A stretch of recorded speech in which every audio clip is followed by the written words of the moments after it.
Começar a investir não é colocar o seu dinheiro no lugar que te oferece maiores juros com a maior rentabilidade. Quando eu comecei a investir, eu achava que era basicamente só tirar o dinheiro ali da poupança e colocar nesses lugares que oferecem ali uma rentabilidade mágica e simplesmente esperar enriquecer. Só que não é bem assim. Existem muitos indicadores e alguns fatores que você precisa levar em consideração na hora de entender aonde vai aplicar o seu dinheiro. Mas calma, porque se você está começando agora, nesse vídeo eu vou te dar algumas dicas do que eu queria ter ouvido lá atrás, com o intuito de poupar você de perder dinheiro, coisa que quase aconteceu comigo lá atrás. Então, se você está buscando esse tipo de vídeo para começar a investir, eu te convido a se inscrever aqui no canal e me acompanhar também nas outras redes sociais, que por lá eu trago dicas quase diariamente de uma maneira rápida e descontraída. Seja muito bem-vindo ou bem-vinda, eu sou o Rafa e eu estou há mais de 15 meses tentando não ficar pobre. Nesse vídeo a gente vai se aprofundar em alguns estudos que você precisa conhecer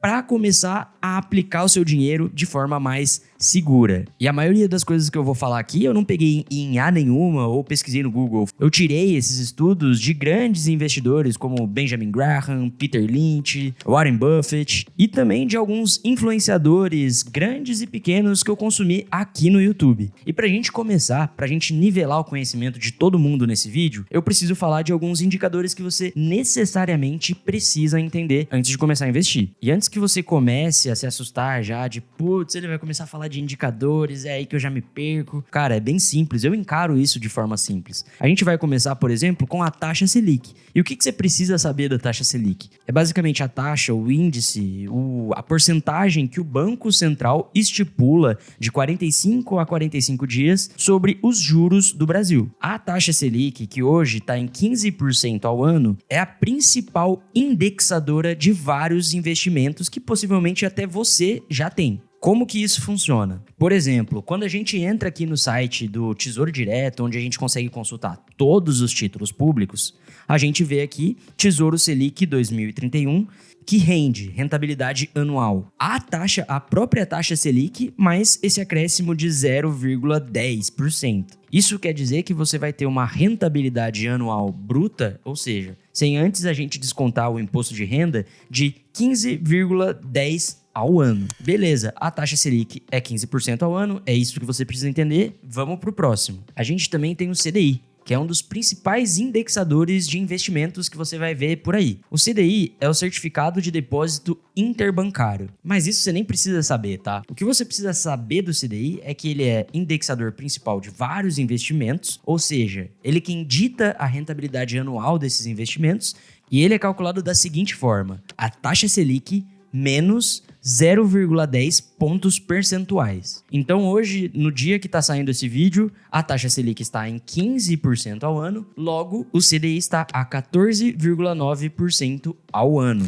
Agora que a gente já quebrou o gelo e aprendeu sobre esses dois importantíssimos índices, taxas, a gente pode seguir para a segunda parte do vídeo, que é o momento onde eu vou tentar te convencer que a poupança não presta. Para começar essa missão, eu preciso que você entenda o porquê que a poupança existe. Os bancões criaram a poupança lá atrás com o intuito de conseguirem subsidiar financiamentos e empréstimos. E como que funciona isso? É bem simples, tá? Eles basicamente pegam o seu dinheiro emprestado, aquele que você deixou ali na poupança, a troco de uma rentabilidade inferior à Selic, cerca de 70% da Selic é o que você recebe ali anualmente. E esse dinheiro que você emprestou para eles emprestam para outra pessoa, no caso de alguém que está com um empréstimo, ou com algum consignado, ou com um financiamento imobiliário ou de carro, com taxas muito maiores do que a própria Selic.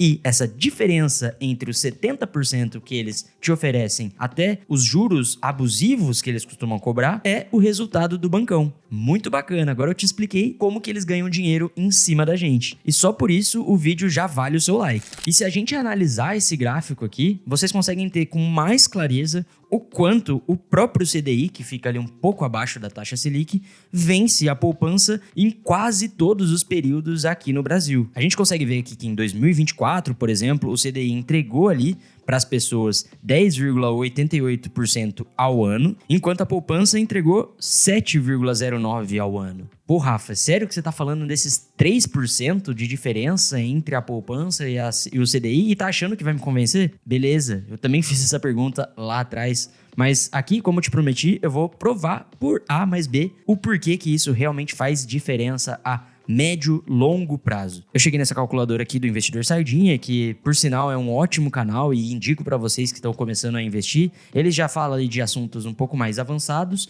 mas me ajudou bastante quando eu estava começando a investir. Indo aqui para a calculadora, se a gente colocar um valor inicial de R$1.000, por exemplo, que você tenha guardado e queira tirar ali da poupança e jogar para um Tesouro Selic da vida. E nesse primeiro momento, a gente não vai colocar um valor mensal de aporte, tá? A gente só vai entender como esse dinheiro vai se comportar ao longo ali de 10 anos, vamos ver? E nessa simulação, com a taxa de juros da poupança, num período de 10 anos, a gente vai ter uma valorização ali de quase 100%, ou seja, o seu patrimônio vai dobrar de R$1.000 para quase R$2.000 em um período de 10 anos. Mas se a gente adicionar esses 3% extra que a gente conversou, vamos ver para quanto que vai. A gente tá falando aqui de mais de R$600 a mais por uma simples decisão que você pode tomar de colocar o seu dinheiro em um lugar melhor. E para continuar um pouco nessa simulação, vamos colocar aqui que você conseguiu investir R$200 por mês para sustentar esse patrimônio, para melhorar esse patrimônio. Olha como o cenário já mudou totalmente aqui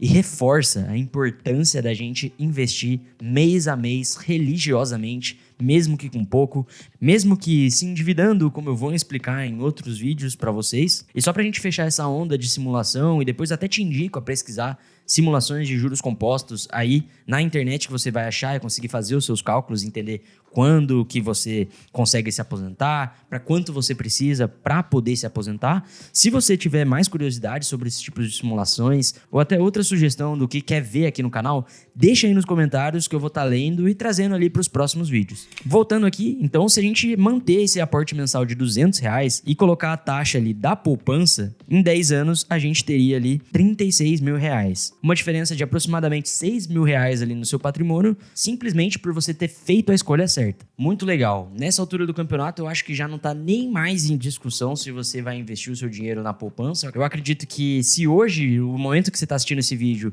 for dia útil e o mercado estiver aberto, você já vai querer pegar o seu dinheiro da poupança e colocar em outro lugar. E esse próximo passo, que é o que fazer com esse dinheiro que você vai retirar ali da poupança ou de um lugar que você deixa guardado, é para onde que eu vou? E a renda fixa pode ser o seu primeiro passo. Foi o meu primeiro passo. Foi na renda fixa que eu comecei a aprender um pouco mais sobre a rentabilidade dos ativos, entender como que funciona o pagamento dos juros e o desconto dos impostos desses títulos públicos. E pode ser o passo lógico para você que está saindo ali da poupança e busca um lugar seguro com uma rentabilidade ainda maior. E aí que entra o Tesouro Direto, ou mais precisamente o Tesouro Selic. Ele tem liquidez diária e acompanha a taxa básica de juros, que é a taxa Selic, que está em 15% ao ano atualmente. Você consegue consultar aqui no site do Tesouro Direto todos os tesouros disponíveis para você comprar com muita facilidade. E para você entender bem rapidamente o que é esse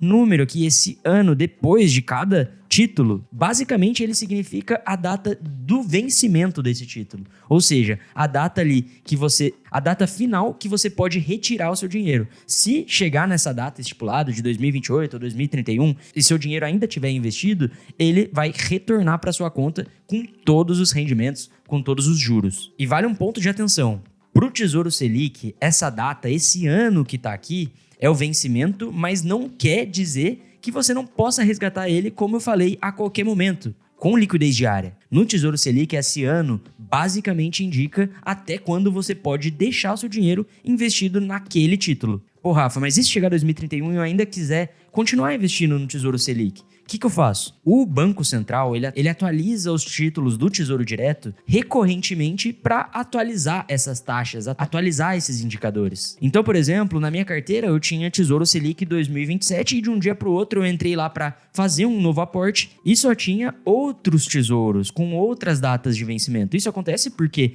antes de chegar ali perto da data do vencimento, o Banco Central já retira esses títulos para compra e adiciona um novo muito semelhante ao anterior que ele retirou. Então assim, uma dica prática aqui para você seguir sem perguntar nem nada. Se você se interessou e quer começar a investir no Tesouro Selic, pega a opção com o vencimento mais longo, ou seja, na data da gravação desse vídeo, 2031. Porque você vai conseguir resgatar a qualquer momento, assim como o 2028, mas você vê aqui que ele oferece uma rentabilidade ligeiramente maior. Beleza, Rafa, gostei, quero começar a investir. A partir de quanto que eu consigo investir no Tesouro? No Tesouro Selic, como vocês estão vendo aqui, existem 2 preços que ele deixam disponível. Essa terceira coluna aqui simboliza a fração do título, ou seja, um investimento mínimo que você consegue investir nos títulos públicos, e na quarta coluna aqui mostra o preço unitário total do título. Mas isso é só uma organização deles, tá? Antigamente, o Tesouro Direto, para você investir no Tesouro Direto, você só conseguiria investir com esse montante aqui da quarta coluna, ou seja, R$16 mil.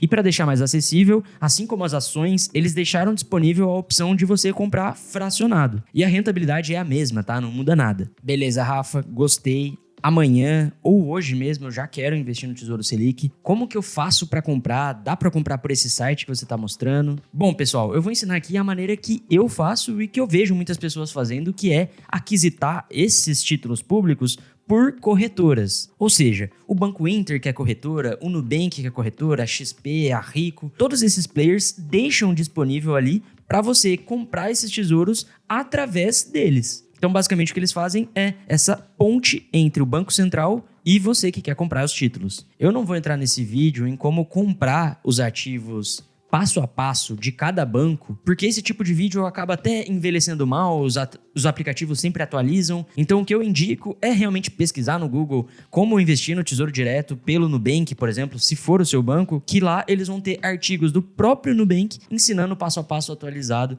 de como realizar esse investimento. Se vocês sentirem a necessidade ou querem um vídeo ensinando passo a passo de como investir em tal lugar ou como criar uma carteira de investimento, deixa aqui nos comentários que com certeza eu posso trazer esse tipo de vídeo para vocês. Agora que você já sabe que poupança não presta, que a renda fixa pode ser uma alternativa ali para você começar a investir, eu preciso te dar uma dica muito importante, que é cuidado com promessas de rentabilidade. E isso daqui talvez seja a dica mais importante do vídeo, tá? Você precisa estar acostumado com rentabilidades de 1 até no máximo 3% ao mês.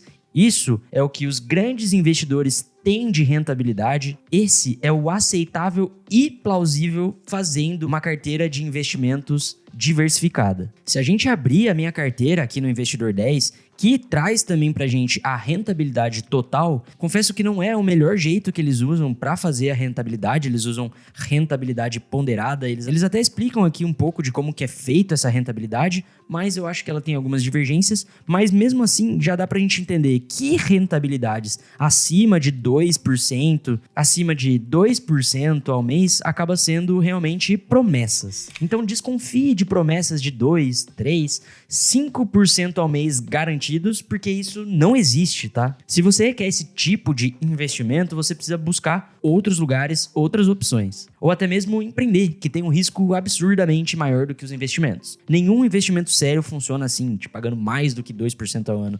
Ou seja, mais do que a própria taxa de juros do Brasil. Até o próprio Warren Buffett, que é um dos maiores investidores, ou se não o maior investidor de todos os tempos, dizem que uma rentabilidade ali de 20% ao ano já é excelente. Por isso, eu te convido a entender que risco e retorno são fundamentais para você escolher os tipos de ativo que você vai ter na sua carteira. E o que nos leva à próxima parte desse vídeo, que é entender o que é a renda variável. Mas antes, deixa aí nos comentários o que você está achando desse vídeo, se você já investe, se você ainda não começou a investir, que eu quero muito saber em qual ponto você está da sua jornada. E agora que você já entendeu um monte de coisa nova e a gente já está passando aí da metade do vídeo, vem a parte mais empolgante e talvez a mais perigosa, que é a renda variável. Aqui é onde a gente começa a falar de ações, fundos imobiliários, ETFs e onde muita gente acaba se perdendo ou até se distanciando dos investimentos. Mas se você souber analisar os poucos indicadores essenciais, dá para tomar decisões mais inteligentes e que vão te levar a uma rentabilidade maior. Você vai ver que o jeito que eu faço não tem muito mistério, tá? As primeiras dicas que eu dou para você que tem vontade de entrar na renda variável é: você vai precisar estudar. Se você não tem o mínimo interesse de entender aonde e o porquê você está colocando o seu dinheiro em certo ativo da renda variável, você merece ficar na renda fixa. Hoje em dia, com poucas horas de estudos e compreendendo o que a empresa faz, o quanto que ela lucra e analisando um gráfico ou outro, você já consegue tomar decisões melhores que vão te levar a uma rentabilidade maior de quem investe na renda fixa. E para isso, eu queria convidar vocês novamente para entrar na minha carteira principal aqui de investimentos e quero que novamente vocês olhem para todas essas empresas aqui e me diga qual dessas você conhece. Bom, eu imagino ali que pela logo você conheça pelo menos 4 ou 5 dessas empresas. E o pontapé inicial para eu começar a investir nelas veio sim de influenciadores que eu consumia, que me traziam ali mastigados indicadores e um momento da empresa, e analisando todas essas informações, eu conseguia tomar uma decisão mais consciente. Fundos imobiliários, a mesma coisa. Eu não tenho fundo aqui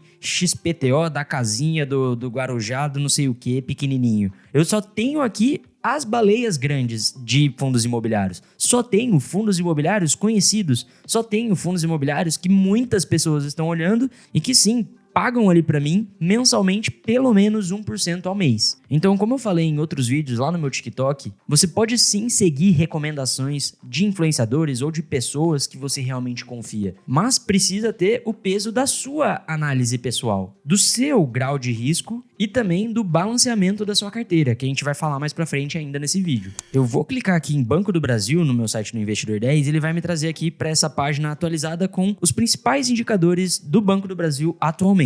Então, a primeira coisa que a gente bate o olho e vê é a cotação, mas cotação nada mais é do que o valor que o próprio mercado está dando para essa empresa, está dando para essa ação. Então, pelo amor de Deus, não olhe para o Banco do Brasil que está R$22 e olhe para outra empresa que está R$5 e falar que a outra empresa está mais barata justamente só por causa desse preço de cotação. Esse valor simbólico que vocês estão vendo aqui nada mais é do que um cálculo envolvendo o valor de mercado da empresa dividido pelos papéis ou as ações que ela tem dentro da bolsa. Então, de fato, não é um indicador que você pode olhar e dizer se ela está cara ou não. Já o preço sobre lucro, o PL, já é um indicador que pode te ajudar a identificar se a empresa está barata ou não. Como o próprio nome diz, preço sobre lucro, esse indicador ele acaba mostrando quanto tempo, em anos aqui a gente consegue ver, que essa empresa vai devolver o valor investido, ou seja, esses R$22, em forma de distribuição de dividendos. Nesse caso, a gente vê que em menos de 6 anos,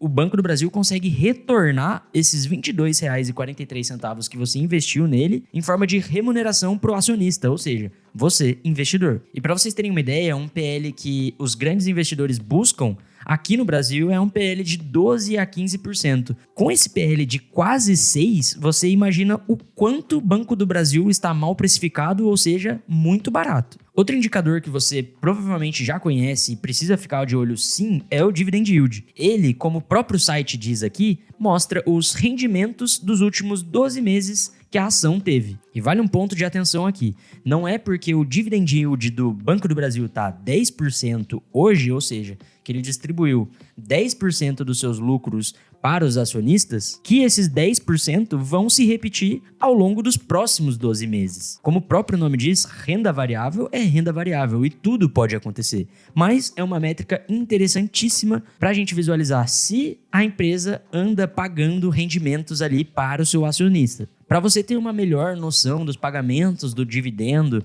e uma visão mais ampla dos anos anteriores, se você for descendo aqui na página do Investidor 10, você consegue ver o Dividend Yield atual, seria de 10%, e o Dividend Yield médio dos últimos 5 anos, que é uma métrica muito interessante para você analisar se a empresa está distribuindo dividendos nos últimos tempos, ou seja, no curto prazo, e você fazer uma projeção do momento atual dela, se ela pode ou não chegar perto desse Dividend Yield que está mostrando aqui. Outra parte que eu gosto de olhar bastante aqui no site é descendo um pouco aqui para a gente vê os indicadores fundamentalistas da empresa. Aqui você consegue ter uma visão mais abrangente e profunda do restante dos indicadores da empresa. E outro indicador que eu gosto bastante de analisar, e ele entra como um dos filtros para entender se uma empresa entra ou não na minha carteira, é o ROI, que simboliza o retorno sobre o patrimônio líquido da empresa. Esse indicador basicamente indica o retorno sobre o acionista e é interessante a gente clicar nele e entender como foi o ROI ao longo dos anos passados pela empresa. Eu posso aprofundar mais desses outros indicadores que eu levo em consideração para tomar a decisão de uma empresa aí que eu tô com uma dúvida ou outra, em outro vídeo muito mais detalhado sobre cada um desses indicadores. Mas nesse daqui eu já passei pelos principais que já podem ali te levar a considerar a compra de uma ação ou outra. Outros indicadores que você precisa prestar atenção e bater o olho na empresa e já entender se ela é boa ou não é a dívida líquida e, no caso de fundos imobiliários, a alavancagem do fundo. Eu acredito que você não queira uma empresa ali que tem dívidas enormes a juros altíssimos, que a longo prazo pode ser insustentável. E o último indicador que eu quero falar nesse vídeo é o P sobre VP, ou seja, preço sobre valor patrimonial. Esse indicador é muito usado em fundos imobiliários para entender o quão descontado esse fundo está. O cálculo é bem simples, indica o quanto o mercado está disposto a pagar sobre aquele patrimônio, sobre aquele ativo da empresa. Então, no caso de empresas, é feita ali toda uma soma do valor patrimonial, ou seja, de tudo que é ativo da empresa, dividido sobre o preço unitário dela. No caso de fundo imobiliário, é feita a soma de todos os imóveis e, no caso de fundo de papéis, de todas as dívidas e dividido pela cota do fundo imobiliário. Nesse caso do GGRC, mostra que com PVP de 0,88, a gente tem ali um desconto de 12% sobre o valor que ele deveria ser cobrado. Ou seja, esse indicador mostra que o GGRC hoje, com a cotação de R$10,01, está sendo negociado no mercado com um desconto de 12%. Porque o valor da cota patrimonial dele é R$11,35. Ou seja, o preço justo que o mercado deveria pagar. Deu para entender um pouquinho? Outro indicador muito importante para você ficar de olho em fundos imobiliários é a vacância, que mostra a inadimplência dos inquilinos ou das pessoas que pegaram as dívidas, no caso de fundos de papel. Uma vacância aceitável para um perfil de risco mediano é ali na casa de 5 a 10% no máximo. E é óbvio que é interessante vocês, caso tenham alguma dúvida ou alguma coisa que não ficou muito claro nos indicadores do fundo imobiliário ou da empresa, irem até a central de relacionamento com investidores e baixar o último relatório que essa empresa ou esse fundo imobiliário lançou. O relatório gerencial de uma empresa pode parecer muitas das vezes too much, ou até assustador, ou até difícil de entender. Mas hoje em dia, com inteligência artificial, você consegue submeter um PDF desse relatório e ter uma análise muito mais rápida sobre o que está rolando com essa empresa ou esse fundo. E a minha última dica, ou até mesmo ensinamentos que eu tenho para passar de toda a minha trajetória, é: diversificação e visão de longo prazo vai mudar totalmente o jogo dos seus investimentos. Você não precisa adivinhar qual vai ser a próxima Coca-Cola, a próxima Meta ou até a próxima Apple. Você precisa diversificar a sua carteira com bons ativos. O segredo tá na constância e na diversificação. Hoje, minha carteira está diversificada em N fatores, e isso me garante uma segurança e até uma rentabilidade maior. Se a gente começa a olhar para minha carteira, por exemplo, a gente tem o primeiro nível de diversificação, que são a classe de ativos. Muitos investidores dizem que é a parte talvez mais importante do que propriamente selecionar qual ativo você vai escolher. Então, vocês veem que a minha carteira está bem concentrada em fundos imobiliários, tem uma parte em ação, tem uma parte em ETFs internacionais, tem a parte ali de cripto. Tudo isso eu criei com base no meu perfil de investidor, no meu perfil de risco. Algumas pessoas podem olhar e achar que 5% em cripto é muito pouco, mas é o que está fazendo sentido pro meu momento. E muitas pessoas podem olhar também e falar: putz, por que você acredita em cripto? Você não deveria ter cripto. E a mensagem aqui é que contra a tendência você não luta, você apenas participa. Ou seja, se o Bitcoin um dia estourar, eu vou ter ali uma porcentagem que não vai me deixar triste. Mas se o Bitcoin for pro buraco, acabar, também vai ser uma parte da minha carteira ali que não vai me deixar na mão, que eu não vou precisar do dinheiro. Essa segunda parte aqui mostra o quão diversificado eu tô em ativos na minha carteira. Então a gente vê aqui a porcentagem de Vale, a porcentagem de Petro e por aí vai. Outra parte interessante que o Investidor 10 mostra aqui pra gente, talvez não com muita acuracidade, é a parte de exposição ao exterior. Ou seja, a gente vê aqui que 19% do meu patrimônio está investido lá fora, ou seja, sendo por ETFs internacionais ou até mesmo por criptomoedas. O outro nível de diversificação que ele mostra aqui pra gente, dentro do Investidor 10, é a posição por setor de empresa. Aqui falando de ações, a gente vê que temos 39% no setor financeiro, 21% em materiais básicos, 20% em petróleo, gás e biocombustíveis, uma parte ali em utilidade pública e outra parte ali em telecomunicações. E está dividido basicamente assim. Outra parte que ele mostra é o quão diversificado você está por segmento. Então você vê que minha carteira tem bancos, minerais metálicos, exploração, energia elétrica, gosto bastante também, entre outros. E na parte de fundos imobiliários eu também estou bem diversificado. Eu tenho ali uma parte em fundos de tijolo, ou seja, imóveis, galpões logísticos, e outra parte em fundos de papel, que emitem dívidas para empresas, que emitem dívidas para financiamento imobiliário. Dentro da segmentação de fundos de tijolo e fundos de papel, a gente consegue ver que eu ainda tenho uma diversificação. Por exemplo, uma parte aqui está investido em imóveis logísticos, outra em shopping e varejo, outras em títulos de papel e outros são fundos realmente híbridos, que trabalham em várias partes desses setores. Então o ponto aqui é, não coloque tudo num lugar só. O próprio Peter Lynch dizia, invista naquilo que você entende. Então não vai comprar uma ação ou um fundo imobiliário sem minimamente entender, aquele fundo imobiliário é de shopping, tem tantos shoppings, tá esse preço e tá tanto descontado. Ou se você for comprar uma empresa, entender se aquela empresa tem uma dívida muito grande ou não, entender se ela gera lucro ou gerou lucro nos últimos 5 anos pelo menos, e entender através do PL se ela está barata ou não para ser comprada no momento. Bom, esse vídeo ficou longo demais, mas eu tenho certeza que você aprendeu bastante nele. E agora eu deixo aqui um incentivo de você dar o próximo passo. Controlar os seus investimentos é o que vai te dar clareza e motivação para continuar investindo. Desde o meu começo, lá quando eu tinha algumas cotinhas de fundo imobiliário e algumas coisas de Tesouro Selic, eu criei a minha carteira no Investidor 10, que nada mais é do que um consolidador de carteira.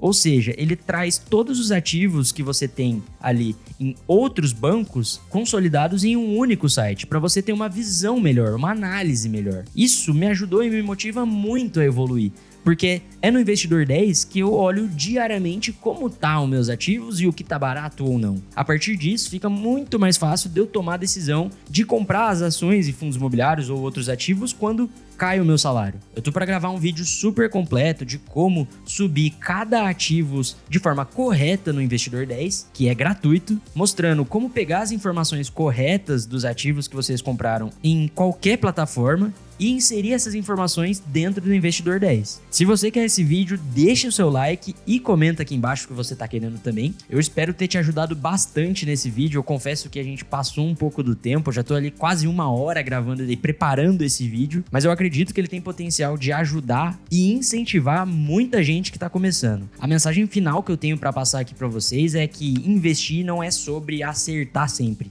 é sobre não desistir. Então, se você, assim como eu, quer persistir nessa missão, se inscreve aqui nesse canal e acompanhe os vídeos que eu vou postando. A gente se vê numa próxima. Valeu!